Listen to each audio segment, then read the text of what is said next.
ఒక్కొక్కసారి కొన్ని documents miss అవుతూ ఉంటాయి. అది ఆఫీసుల్లో కావచ్చు, పబ్లిక్ ఆఫీసుల్లో కావచ్చు, లేదా మన చేతుల్లోనే అవి మిస్ అయ్యే అవకాశాలు కూడా ఉంటాయి. సెక్షన్ 464 ఐపీసీ గురించి సుప్రీంకోర్టు ఒక కీలక వ్యాఖ్య చేసింది.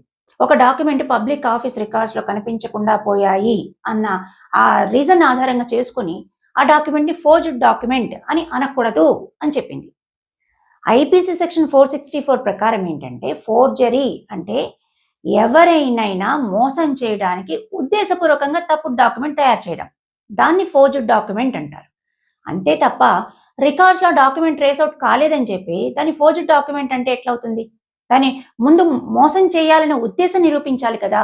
డాక్యుమెంట్ ట్రేస్ కాకపోతే అనేక కారణాలుంటాయి దానికి.